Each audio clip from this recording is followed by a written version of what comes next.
Coming up on AgweekTV, some timely rain turns things around for many growers around the region. It's a tough business to get into. We'll meet a young family facing the challenges of farming. And it may look like it, but it's not a toy. NDSU students build this small tractor for a national competition.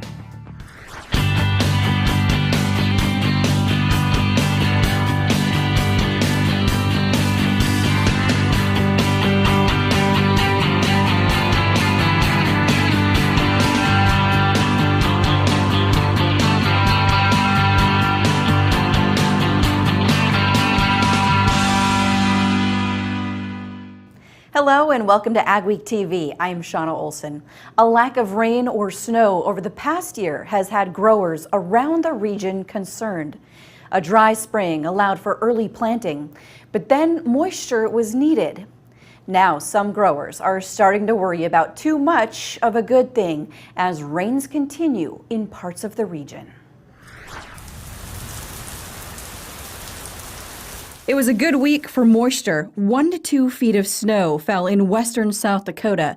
An unpleasant surprise, but any moisture is welcome. In eastern North Dakota, in some cases, ideal rains. The rain will slow planting for a bit. You know, farmers aren't real excited, and they've got a few weeks here to get the rest of their soybeans in. According to Alex Richard, grain manager at Maple River Grain and Agronomy in Castleton, there's not much left to plant. We were talking somewhere around half of the beans left to go in, corn probably 90 to 95% in the ground. Now, John Kringler, NDSU extension agent for Cass County, says it's important to check stands. Soil temperatures have dropped by about 10 degrees. You know, there's questions on possibly some of the chilling effect of some of this cold rain on some of the seeds that are such as soybean or corn that are just starting to germinate. And they've seen in the past where a cold rain, if it comes, in a great enough amount that the soil doesn't warm it up, it could cause some cell disruption in the seedlings. Now growers say we need some sunshine and warmer temperatures.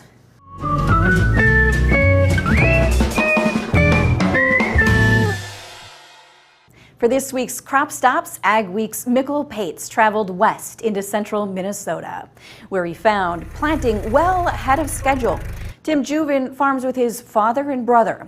They farm near Fergus Falls and Battle Lake. They grow wheat, corn, and soybeans. Juven says they're 6 to 8 weeks ahead of last year and 3 or 4 weeks ahead of the average. They planted corn about a month ago, but it didn't come up for close to 2 weeks because of the cold. So now, after the rain, they're hoping for some warm weather. We've kind of been delaying putting in beans. We were ready a week ago to start, but we just thought it's early and it's cold. So we chose not to plant, and so we just started today. In Brandon, Minnesota, Tim Bennett, location manager of the Pro-Ag Farmers Co-op, says most of the crops are in way ahead of usual, and farmers are about ready to start spraying. He says this spring has been a nice change. Everything went pretty smooth compared to the last 2 years, and as far as fertilizer, it went pretty smooth really compared to the last 2 hectic springs. So it was a good spring for us to get stuff done. It went really smooth. Bennett says last spring, soybean planting wasn't finished until mid-June in the Brandon area. The USDA has released its latest crop and world agricultural supply and demand estimates. It shows corn production down, but wheat and soybeans up. It predicts farmers will produce 13 billion bushels of corn this year, down 4% from last year, with an average yield of 166 bushels an acre. Soybeans are expected to grow by 586 million bushels to 3.8 billion bushels. That will be offset by lower yields, averaging 46 bushels per acre. Winter wheat is expected to be up 7% to 1.4 billion bushels, with a 43 bushel per acre yield average. A new USDA report shows honeybees disappeared at a staggering rate over the last year. Honeybees are critical for pollinating key U.S. crops. Losses of managed honeybee colonies hit 42% from a year ago.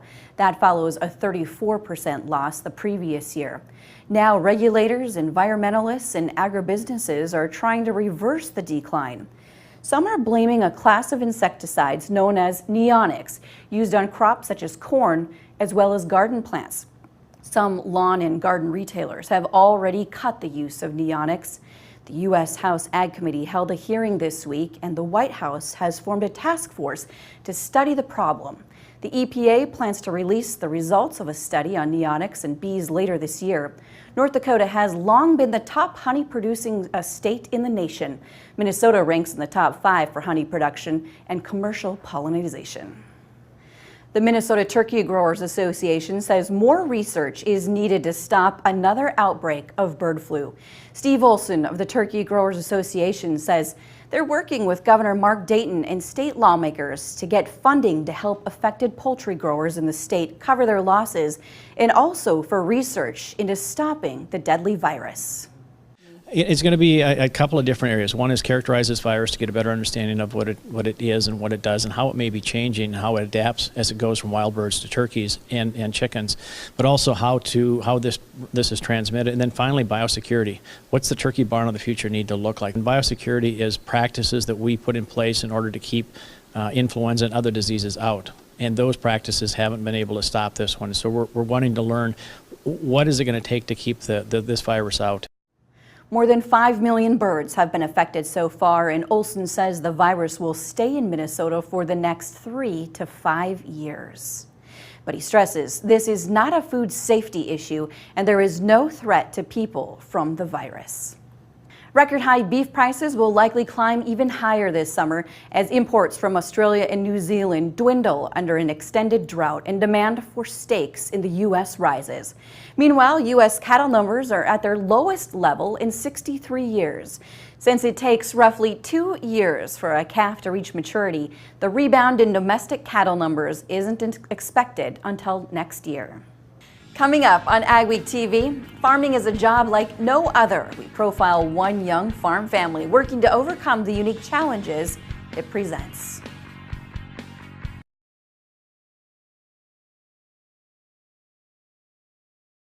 AgweekTV, presented by Peterson Farm Seed. Farming can be a hard business for young people to break into. Dustin and Sarah McGregor are a young farm couple in Fairdale, North Dakota. Agweek's Jonathan Knutson is following the McGregors throughout this year to take a closer look at the challenges of being a young farm family. Here's his first report. I'm in Fairdale, North Dakota on the farm of Dustin McGregor.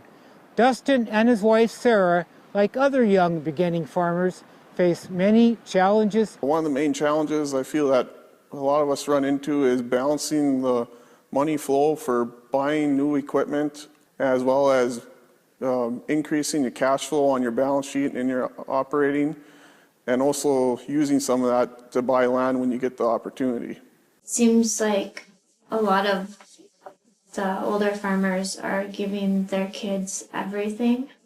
They're just handing down equipment and giving them breaks on this, and I don't think that's a good idea because eventually your parent isn't going to be there to help you, and you need to learn what hard work is and how to make a living by yourself. A lot of people will complain there's no young people around, but when they go to rent their land out, it's always to the biggest guys in the areas. Well, you can't have young people in the area if you don't give them the chance. I think people have to weigh what is that dollar amount worth to them. Is it worth seeing their community die, or is it worth putting that extra money in their pocket? And of course, growing the different crops, it's odds are one will be better than the other. Nowadays, if you don't get a big crop with these prices, I don't care how good you are, you're not gonna last. It's great to see more young farmers like Dustin and Sarah McGregor. Agriculture needs people like them. The magazine will keep track of them over the coming year and will have several updates on how this year's crop progresses. For Agweek, this is Jonathan Knutson. Just ahead on AgweekTV, meteorologist John Wheeler has your weather outlook for the week. And some NDSU students are hoping for a big win with their small tractor.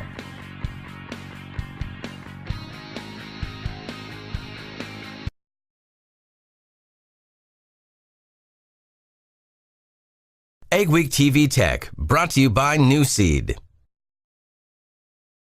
For the past several months, NDSU students have been working to build a quarter-scale tractor, basically from the ground up. Reporter Tracy Frank caught up with the students and is here now with the details. Tracy? Shawna, members of the Bison Pullers Club have been gearing up for the International Quarter-Scale Tractor Student Design Competition, put on by the American Society of Agricultural and Biological Engineers. We gotta do this shaft again. Re-drill that shaft. The Bison Pullers Club started about 15 years ago at NDSU. It's a small club with about half a dozen members. Those heim joints on the tire, or did you tighten those? From the fall through the spring, they work on building a quarter-scale tractor. Essentially, it'll look like a lawn tractor when we're done. Student teams receive a 31 HP Briggs & Stratton engine and a set of Titan tires. Beyond that, the design is up to them. I like the fact that you get to do about everything in building it, so you get to do everything from fabricating the metal in some areas or even welding the frame together. Fit good? Industry experts judge the tractors on factors like innovation, maneuverability, and safety. Yeah, and then we got to flip The machines are tested in tractor pulls and a durability course. You put a lot of work into something and it all comes together. It makes you feel good because you did something right.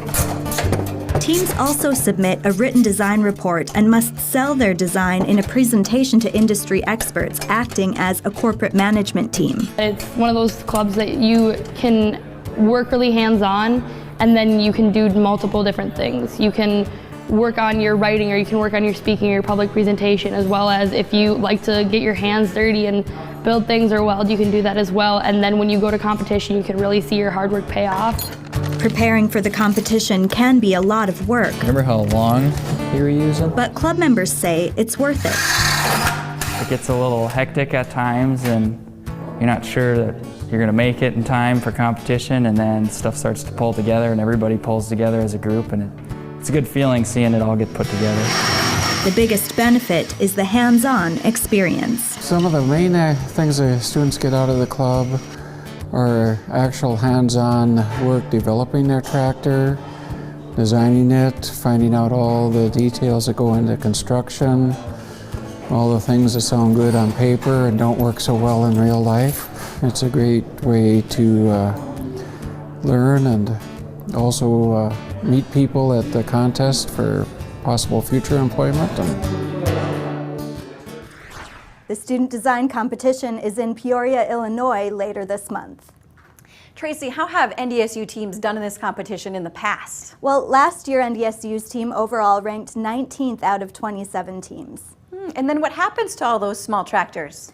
The incoming freshmen who are new to the group work on the past year's tractor so they can get some experience and try to find ways to improve it. All right, thanks Tracy. Ethanol has scored a point at the gas pump. Major retail chains Come & Go and Sheetz announced plans to start selling E15 fuel at 125 stores nationwide, doubling the current number of stations offering the cheaper, higher ethanol fuel. The standard blend of gasoline contains 10% ethanol. Come & Go and Sheetz have stores in 17 states. Up next on AgweekTV, city kids get a close-up look at farm life.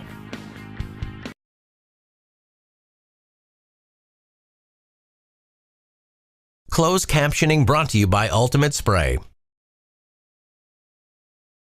A city girl who won a statewide ag contest has finally gotten a taste of the farm. Emily Gorder, a Fargo fourth grader, recently won a poster competition for Ag at the Capitol Day, though she'd never been on a farm. Now she's been invited to visit several farms. This week, Gorder and her class toured the NDSU dairy and livestock facilities for some hands-on farm fun. We had to do a poster and base it off of agriculture.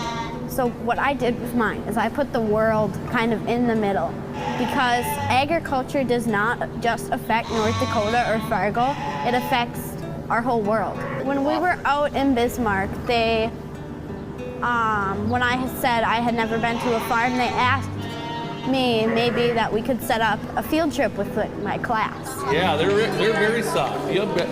All right, should we get 4 more in here? Every year we get a number of tours, especially class tours at elementary school. Students that come out, come to see the farms. This one's special because Emily Gorder is the poster winner for that poster contest at the Capitol, and just a fantastic young lady, but we're thrilled to welcome our class here. Look at this guy, his name's Dorothy.